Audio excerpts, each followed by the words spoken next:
It's the Lekker Rugby Pod, only on Megaphone Rugby. Welcome back to the Lekker Rugby Pod. Time to talk about the Springbok alignment camp, and jaws dropped all over the place. So that was quite an interesting one. But before we get to that, number one, welcome back, Mary. It's a heroic comeback for you from surgery, and very glad to see you. You're okay now. Yeah, how's it, MV? I walked, I think about 25 steps unassisted today, no crutches, so things are on the up. And it's kind of depressing if you have an average, as I had been having for like 8,000, 12,000 steps a day for years, and then now I'm happy about 250. But no, it's good. I think it's hard to be too chipper though, right about now in the rugby world when we've lost one of our brothers, Cornell Hendriks. There was never a happier guy on the field. I felt like he was one of those guys who was born for rugby and took such joy in it. Maybe that's the way I think about him. And even the way he scored his tries, like I said in my my post this week, it was always like he was running downhill. He had those hard lines, like blitzkriegs out of nowhere. There was one against the All Blacks that's probably the totemic score, the try that of Cornell was just ridiculous, almost like emerging from nowheresville, streaking to the try line untouched. It's so difficult to do that against the All Blacks. And it's sad because that someone at that age, there's so much still yet to do, and with families, so our hearts go out to him. And one thing about rugby is we must always stick together. We must always help each other. And when someone is not necessarily that privileged or didn't come up in an environment where they can easily fall back on something and there's family there, that's up to us. So let's do it. We will definitely on this channel publish any way that we can help. I've been looking into different ways to do that. And it's always important to find out the actual best way, not the way we would like to think. And, but it can be anonymous. It's okay. It's not about blowing your own horn. It's just, let's help people where they are and how they need it. But rest in peace, Cornell Hendriks. What a buck you were. What a finisher. What a man from the Boerland, and also beloved by the Bulls. Yeah. Something I said this morning in an Afrikaans video that I made. It's noticeable how beloved he was at the Bulls. And we saw again this morning with the press conference of Jake White, how emotional he was and how deeply affected the team was. And what was very interesting, what he mentioned in that press conference, is how close Willie Leroux and Cornell were, coming through the ranks at Boerland, Cheetahs, coming up through, and they were very, very close, and nobody really realized it. Yeah, so a big loss to our rugby. But anyway, let's get on. Today I bumped into one of our heroes, Kurtley Arendse, and the man of the hour on everybody's lips. And I saw him walking past me, and I immediately, like a real Springbok tight forward, I descended upon him. He couldn't sidestep me, and he was very kind to actually take my phone out of my hand and take the selfie on my behalf, because I'm too old to do that. I don't know how to do that. So he took the picture. Asked him a couple of questions, and very clearly he's not going anywhere right now, but I suppose, after the Bulls contract expires, it's a different story. Interestingly enough, he was selected for the alignment camp, which we're going to talk about just now, as a virtual participant, because the Bucks were thinking he was going to still be in Japan, and he's not in Japan. He's at Loftus. So what did you think when you saw that picture? Well, I think it's funny when you see a Lekkerback when they're shorn of their scrum cap, because we only see them in the scrum cap so much. And some guys, for some reason, don't look that different when they take it off. Like Kirsten Colby's unrecognizable. It's like a different human being. Whereas, who's an example? Like Gio Aplon, he looked the same. His scrum pack on, scrum cap off. It doesn't matter. Easily recognizable. I think Kurtley Arendse is somewhere in the middle, and it's probably about the hair. You go, whoa, what's that hair? Mm-hmm. Didn't know you had so much hair. I always think he's a smiling guy too. Speaking of Cornell, I think there's a joy in his, and maybe it's because I don't think Kurtley ever thought that it was going to come. This is not something that he thought was inevitable. The crown prince, I just walk in, I've got the pedigree, my dad was a Bok, my grandfather was a Bok. This is a hard scrabble guy who was the butcher for a while. And yeah, we love him. And, it's good for the South African rugby, what's happening right now. It's bad for the clubs. So we have two different, our interests do not align at franchise club union level and overarching South African test side level. They don't match. So when we talk about these things, we have to put these two buckets, and our brains have to go in either one. Do you want the Boks to go back to back to back? Then this is good. Do you want someone to emerge and win a Champions Cup, or, have a dynasty in the Irk? Yeah, then all the boys got to come home. Just for everybody, for all the Bulls supporters out there, I made a very passionate plea for him, how much we love him, and they shouldn't go anywhere. And he promised me he won't go to the Stormers. So if you get that out of your head, he might probably go overseas. So he's not going to the Stormers. Anyway. We have our ways, you see. Yeah, no. We'd steal from you. You never get them back. You only get them back when they're done. It's sort of over. There's a farm at the end of the road outside Wellington where you can only see waterfalls and grapes. Come here quickly. And unicorns and yeah, sure. Okay, let's get down to the nitty-gritty. The Springbok alignment camp. It's just one of those camps, and Rassie traditionally, gets his camp. We've now gotten used to it. First and foremost, before we get to the surprises and the omissions and the surprise inclusions, what's the idea behind these alignment camps? Jake said this morning in the press conference, in his days, he had 72 hours of the players before that. He said the good old days, or the old days. Let's not put word into his mouth. But the point is, it's completely different. Rassie sort of introduced a new way of getting the players aligned in terms of the alignment camp, but also making sure that they are all on the same page, that everybody knows where their place is, where they fit into the bigger scheme of things. What's the idea behind these alignment camps, first and foremost? Well, the title suggests that in that it's more than, we're different than practicing. It's more about philosophy. And they spend a lot of time preaching the philosophy that they believe in because it's worked. And it's also in the most critical phase now. So we're not in 2020. We are in 2025. So all guns blazing, all mentality pointed towards 2027. So that means this is done, right? For people who didn't get it. No. The alignment camps still exist for a specific block of games, of test matches. So they say almost nothing about what's going to happen in end of year tour 2025, for example. Not like there's nothing you can draw. There's no conclusion you can draw about this to that. There are some exceptions within that, what I just said, because of certain players' trajectory and certain players' relationship with the team, with the coaches, and with themselves and their culture. So I don't want to go too far on that. So the main headline is, doesn't really matter about end of year tour. This alignment camp is not for that. This alignment camp is for Barbars, Italy, Georgia. It's designed to bring people into the fold, to learn about how things work. So then why wouldn't you only bring new guys in? Well, you don't do that because then they couldn't learn how to align with Evan. They couldn't learn how to align with Andre Pollard. So they do these things both virtually and in person because they want the older guys to rub shoulders with the younger guys, and they want that to be reinforced. So you go into a workshop, Rassie's breathing fire into your face, and then you go away for lunch, and then someone, chills it out a little bit and goes, okay, so here's what that really means, and brings you along. But the selection part, it does have some meaning. I mean, a guy like, I don't know, who could we think of? Jean-Luc Dupré has been picked for 1 million alignment camps. Doesn't get much of a run, does he? So does it mean something if he is or he's not?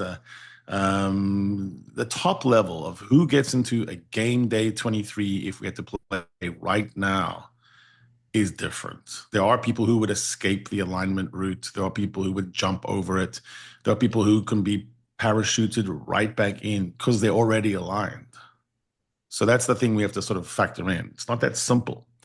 But there are individuals that we can look at now and say, oof, that's a big miss, and we can look at that and we should look at that. So obviously that was the big takeaway. It's what occupied my whole day yesterday. I was on the phone, I was on the WhatsApp, I was on the FaceTime, trying to make sense of a guy that we think, and a lot of people think, especially outside of South Africa, is one of the best loose forwards in the world. Would definitely start at Scotland, would definitely start at Wales, would have a run, get into Wallabies, might even have a hard look inside All Blacks. His particular personality wouldn't hurt him in France. And England would probably enjoy him as well for a hard running 8 who gets across the gain line. So we're talking about Evan Roos. you know, why is he missing? And you kind of gave me as an assignment. I mean, you're the godfather of the channel. So you sent all of us scurrying. All of us had to go call in our best sources and try to find out. So, the headline is Evan was not picked for the alignment cap out of 54 men. And there were people who were brought in straight from Varsity Cup. So we have to wonder, we have to scratch our heads. And I think I have some answers for you.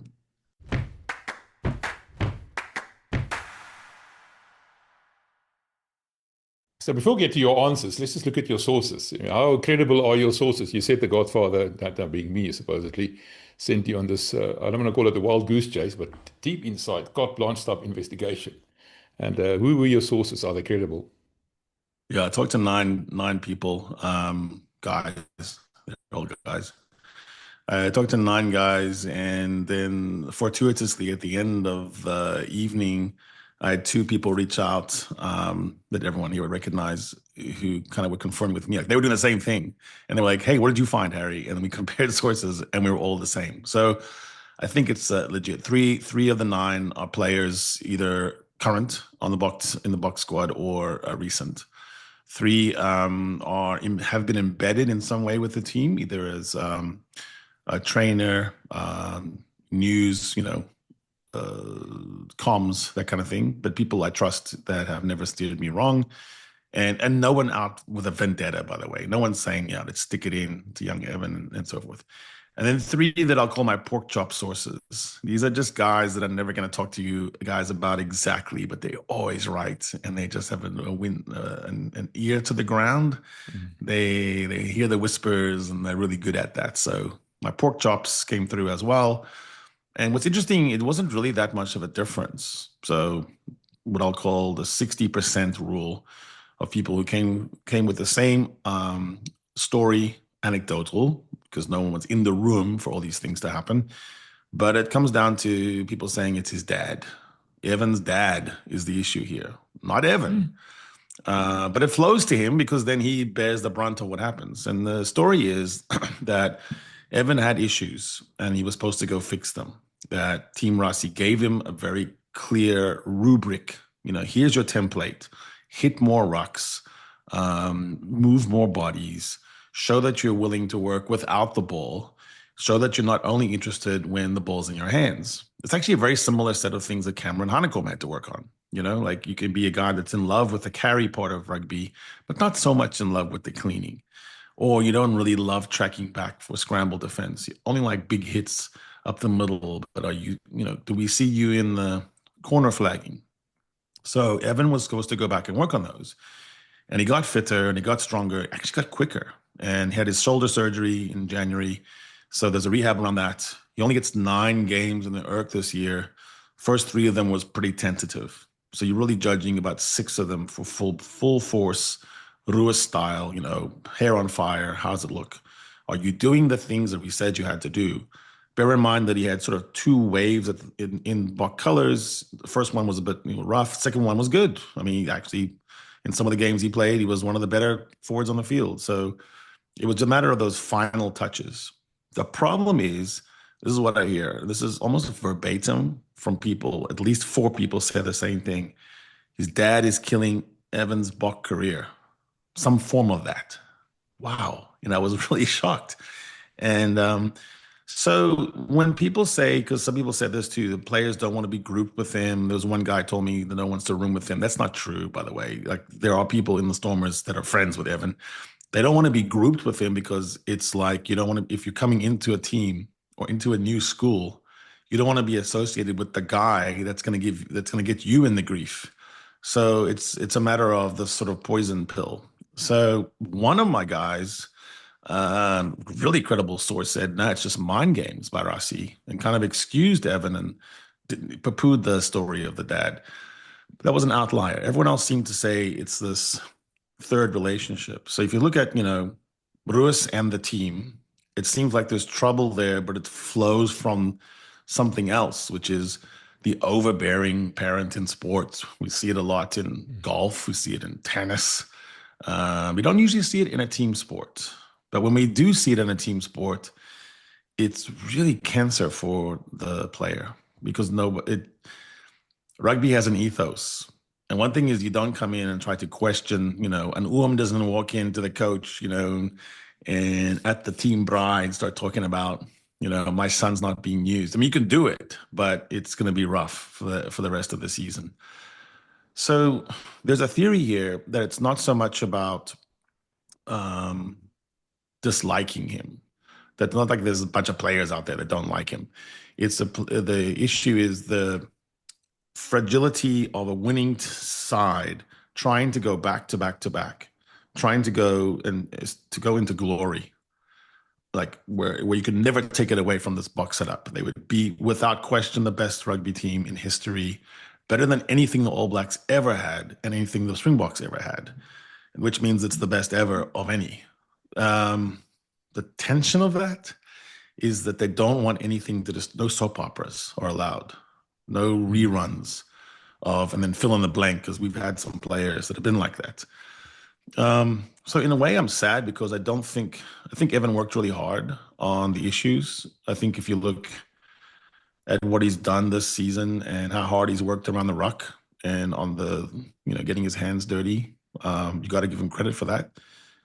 But and I don't think it's just mind games by Rassie. I think there's an actual belief system there by Rassie and Jerry and Felix and Tony and the players, the senior players. And so I don't think it's just pure mind games.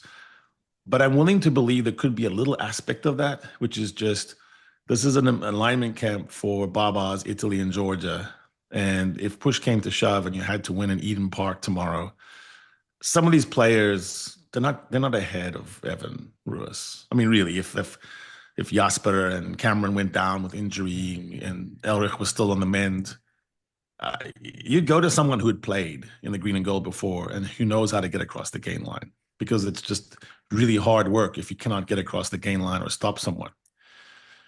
So, I think the little exotic twist here is the relationship between Evan and Cam, which they're both Bar Boys High. They're Boys High guys. I think 2 years apart, maybe.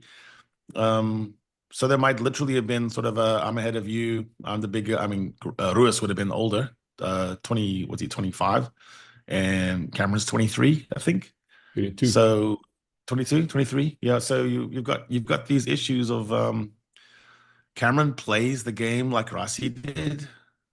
Evan is a bit like Rassie, personality-wise. Sorry, but it's true. So, sometimes we're hardest on the son or the child that's the most like us. And we want to teach them a lesson and make you do different than me. And but Cameron plays like Rassie did, extremely quick to the ball, really good hands.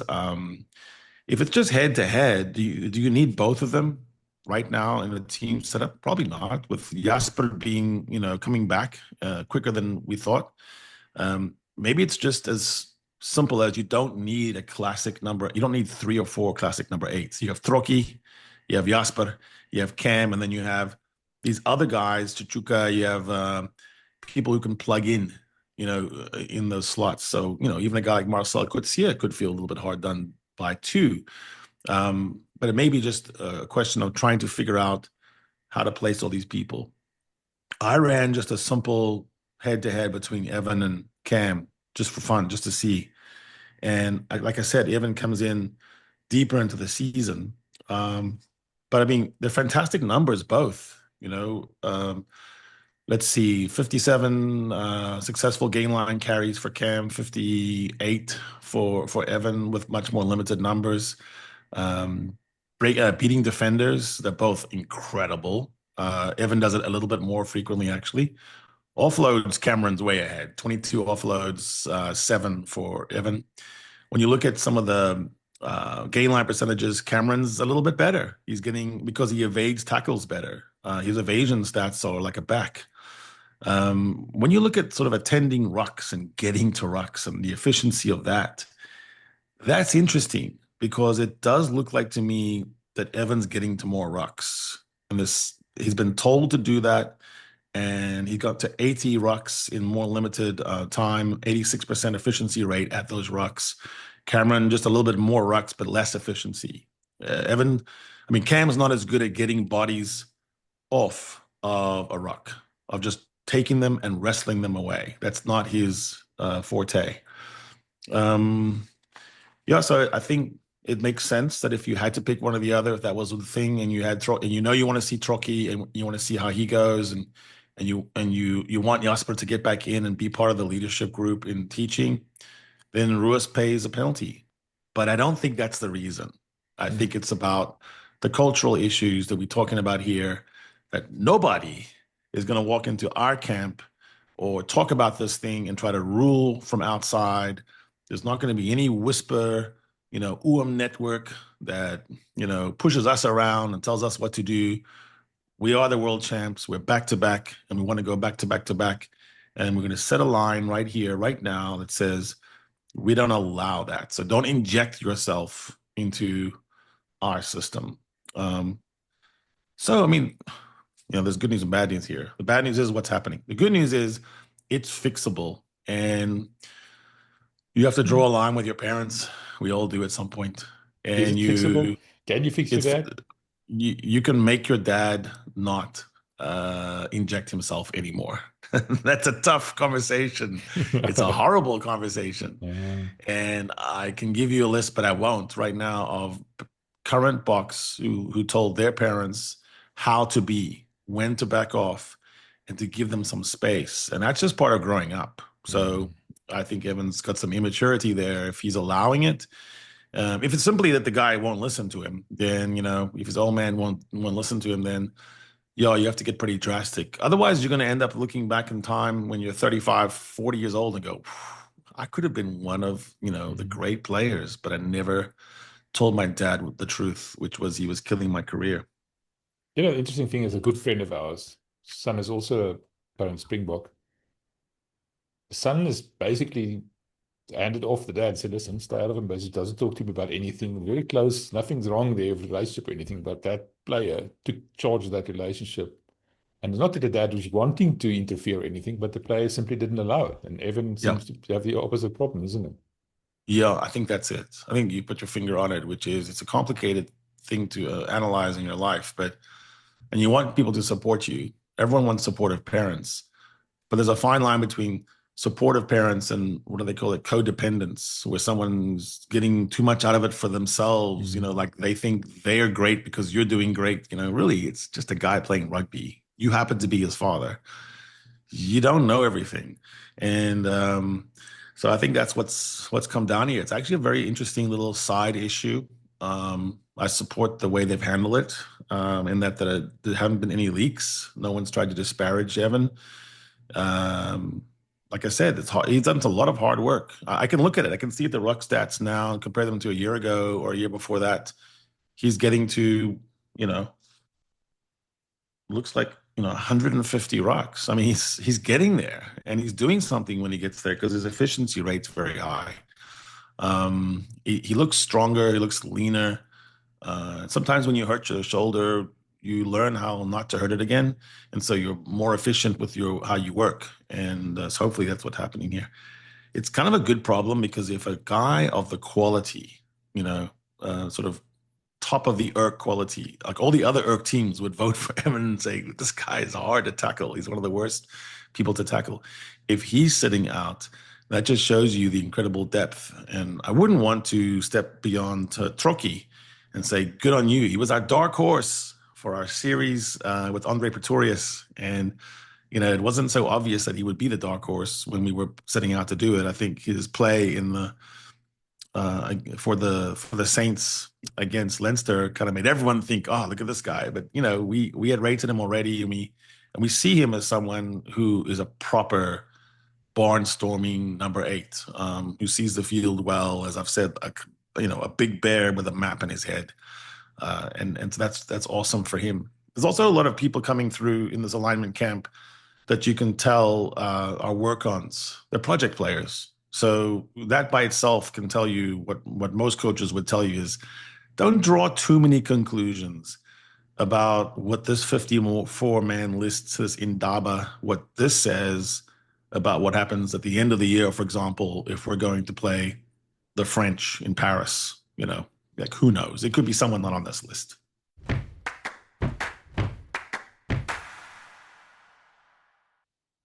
Just getting back to that series we're doing with Andre Pretorius, one of our very knowledgeable followers, Isak Bischoff, said, listen, why did we bring in durability all of a sudden? Did we change the game? Just explain to me, specifically, Cameron was the best in all other aspects. In fact, his carry tackle, he's seeing the field, his ball skills, but he fell short on durability. And the question was asked, and I said I'll ask you, why did you bring in durability specifically for the number 8s? Is there a specific reason, or why did we bring it into all the other positions?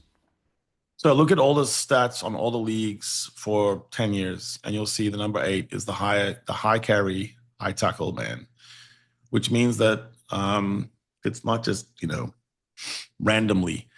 You're picking an 8 because of their ability to handle repetitive G-forces. What Joe Schmidt said about picking CJ Standard was, it's not that many people who can carry 15 times undersized into tackles and just keep going and do it. The durability of that is not just physical, it's mental. And it's not going down with the physio stretching your leg too many times, because the other side's looking at that too. You got to almost be impervious. You are a guy that doesn't ever get hurt. You send a message to the opposing team that nothing that they've ever done hurts you. And so there was a work on there for Cameron, in the sense that he is one of the guys who gets treatment on the field more than most. So I'm not talking about an injury, catastrophic injury. If your leg breaks, your leg breaks. There's nothing durable about this. It's how quickly you come back from it, how often you get mullered on the field where you have to, get treatment. And some of that just gets into your size and your padding and your frame. There's just, there's just people who can take a punch and people who don't take a punch as well.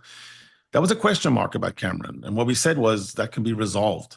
And as a 22, 23-year-old guy coming into his body when he's 25, we'll know more. He will know about how he comes back from a major injury. We'll know how he avoids minor injury, soft tissue muscles, whether he adjusts training, whether he adds 2 or 3 kgs or not. But durability is a higher component of the position of number 8, because of the fact that they have to go all 80. Most of your game plans require you to know which forwards are going to go the full game. And even in a 7-1, it's almost always your number 8. Often with 6-2, it's your number 8 that stays on for 80.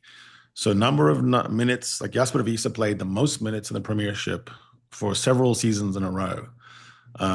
Same thing is true for Artie Savea at number 8. Same thing is true for Kalen Doris, number 8. So your ability to play with or without limiting conditions and injuries, shake them off. But also, like I said, show your opponents that you aren't injured. Make them believe that you're never injured, like Dwayne Vermeulen. Like, what would it take to get that guy injured? that kind of. So it's a part of the mystique of number 8. The other thing is they're often run back. So in the box system, you have to pull them back, and they have to accept some short kicks, some box kicks, and then also the return. You're often running into the worst tackles of the whole game in that moment. Everyone knows where the ball is going. Everyone knows who's catching it, and everyone is ready to kill you. So that's what happened with Kwagga Smith when he played against Ireland at number 8. You just saw there's some limitations there. Whereas you change that person and you put in a Jasper Wiese, he is like tackling, an electric pole. You actually could hurt yourself more than him. The other question that was asked is the difference between an injury like Evan Roos suffered and the sort of repetitive niggles that someone like Cameron Hanekom was talking about. What's the difference between a catastrophic injury and a more of a, almost inevitable, recurring thing like Cameron? But I don't know. I'm not privy to all the medical science behind Cameron Hanekom, but it does seem to be someone that has hamstring injuries. And so when he's surviving cleans, I guess that's the best example. when he's getting over the ball and he's surviving cleans, he's not a guy like Bismarck du Plessis that seems to just go, okay, whatever, you ran and smashed into my forearm, let's go. He feels it. I mean, it's something that he deals with. That's not a knock. I mean, he's one of the best athletes in the whole country. So he's an amazing guy. He's able to power through people and make them look silly. But it is wear and tear. So on the issue of whether anyone could survive, what happened to Elrich Lowe, that hurts anybody. Anyone who's in that particular dynamic biokinetics is going to walk away with no knee. Maybe, unlike Elrich, maybe never play again. I think Elrich's going to play. So you could never judge someone for that kind of injury. That's just a fluke. That's one of those things where your body's in the wrong spot, wrong time, wrong situation. But the business of rugby, the normal, the carries, the 15 carries, the 20 tackles, the repetitive over and over and overs. You see some players going to, get hurt more, have more treatment, need more special, magic water, more strapping. And then other people who just kind of, that's fine. Just kind of keep going. And so, I think you know these people, you know it. When you think about durability and you say, is durability an actual thing or is it just luck? I mean, it's not even just for forwards. A guy like Mornay Steyn, he hardly ever got hurt. He was just a guy who could get hit and still kick the 50-meter goal. And you see it in longevity. You see that over time, he could still go out there and win a Lions series at an advanced age, whereas someone else, their body, like Johan Goosen's, breaking down. And, hopefully he gets to be back and plays more this season. But you can tell there's things that are degenerating, just like me with my knee. So I don't think you can escape it. But for someone at 23, 22, it's a worry. Yeah. Very interesting thing you mentioned, Johan Goosen. Now, after the press conference this morning, Jake said he's made a clip of Johan Goosen's injury and it's going to play it to him every single time he runs on the field, basically, because he said the reason Johan Goosen was injured was because he was trying to clean a ball from a ruck with his head first, apparently. And Elrich said to him, you don't stick your head in the scrum. It's not how you do it. You don't belong there, number one. And Jake specifically said, Nas Botha would never have done that. A fly-off's job is not to clean the rucks. That's it. So he's going to show him that little clip there. So something about rugby IQ there as well. Don't get involved, but you shouldn't be involved. Just one last question, Mary. The fact that Trockie is now included, Jano Augustus, don't you think that Rassie is maybe looking at something else, sort of an A-B team maybe, or two different squads for that matter? Trockie, Cameron kind of a combination, maybe a Jasper Evan kind of a combination, or maybe cross-pollinated too, getting different horses for courses set up and trying to just see how they shape up maybe? Yeah, I think so. 15 tests is the operative number. This is the key number. 15 tests is outlandish. And when you go into 15 tests and you're combining that with the load of people who play a full league as well, you're going to have to platoon players. You arguably or ideally, you're going to have 3 complete Bok teams, like 15, 15, 15. And any one of those 15s would be good in a match against the other. Which one would be the one that you really had to go to in a knockout match against, a proper knockout team? Yeah, we would know what that is. But you wouldn't be able to know so much between the other 2 15s.